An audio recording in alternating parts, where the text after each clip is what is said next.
My name is Victor Borja. I'm here to talk about how to do a routine gun inspection. I'm a food inspector for the United States Army. We're gonna be needing, for doing that routine inspection, we're gonna be needing the instruction of 4155-2. That's a military instruction, and we're gonna do the standard military standard 904B for pest infestation, and the military standard 3606, that is an inspection of the warehouse. At the beginning of the inspection, we're going to do what we call a cursory inspection.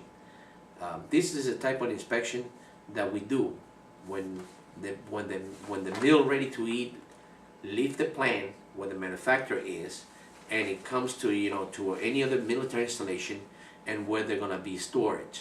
Okay, by the time that they leave the plant to our installation, we have to do what we call a surveillance inspection. Okay, first of all, we have to do is locate and inspect the warehouse. Okay, the warehouse has to be clean and free of pest infestation to protect the meal ready to eat for the military soldiers. Second, we have to do an inspection on the conveyor where these military rations came and how they were stored and properly stored in this container. That's what we call a surveillance inspection. Okay, while we do this surveillance inspection, we make sure that these military rations, the containers and the boxes are not damaged, or nothing has been altered the product. So we have to make sure that the food is not contaminated. All right. Once we inspect the conveyor, okay, and then we proceed to storage the military rations into the warehouse, and they have to be stored about 6 inches from above the ground and no more high than the 4 pallets height. That's why we prevent, if there is any rodent breaking the entrance of the installation, they will not reach the boxes, or neither will affect the product. In case of we receive damage or any of those boxes, we segregate those boxes and we do a different inspection and to see what was the cause of the damage. Now, what we're gonna do, we're gonna do an evaluation on the storage condition. Okay, for that we're gonna be needing the military standard 904B. That military standard is a detection or identification and prevention of pest infestation. Second one, we're gonna see how high this product is gonna be stored. Okay, if they're gonna be stored 4 inches from above the ground, and it's gonna be no more high than 4 pallets stock high.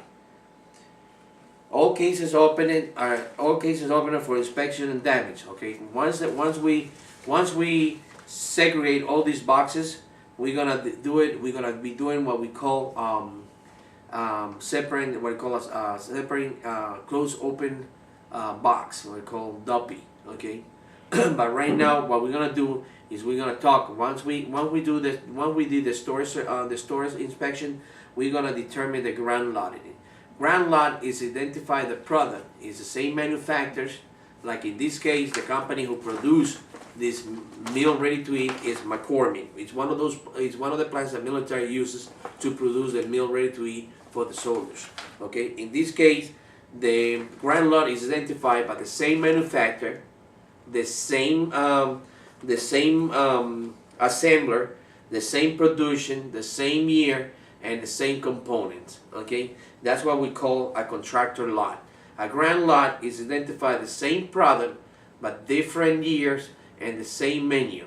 Okay, so they can be stored in the same equal amount of temperature. It has to be in the same condition that it's being stored.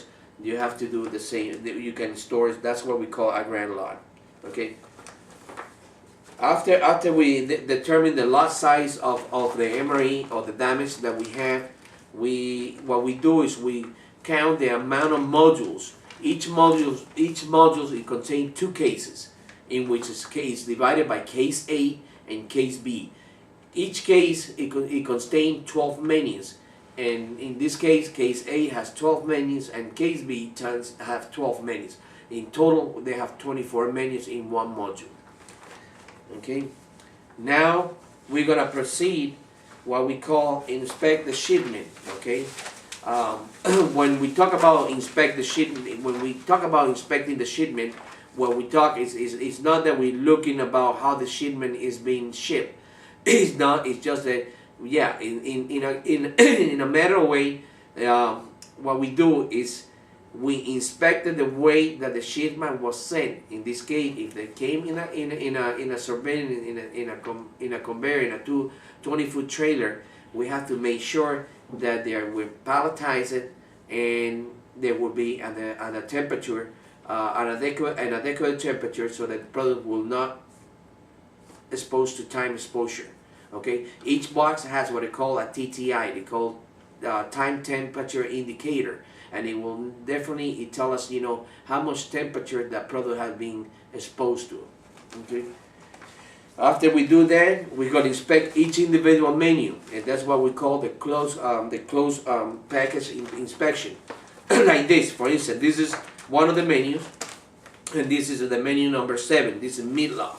Okay, what we do is we make sure that the product is free and it doesn't have no deterioration of the product. In this case, you know, we gotta check the seams, we gotta check, you know, the bag. If the bag doesn't contain any holes, that it might be affected by, you know, a rodent or any other pets that it might be into the product. We also have to check if the product is being swelled because of the heat, or is because any other deformation. It might be because of bacteria has grown inside of the component that it make them swell. Okay. While we inspect the bag, we do what we call open. We're gonna start to proceed and open this menu. Okay. When we open the menu, okay, we're gonna see each individual components. Okay, we're gonna make sure that the component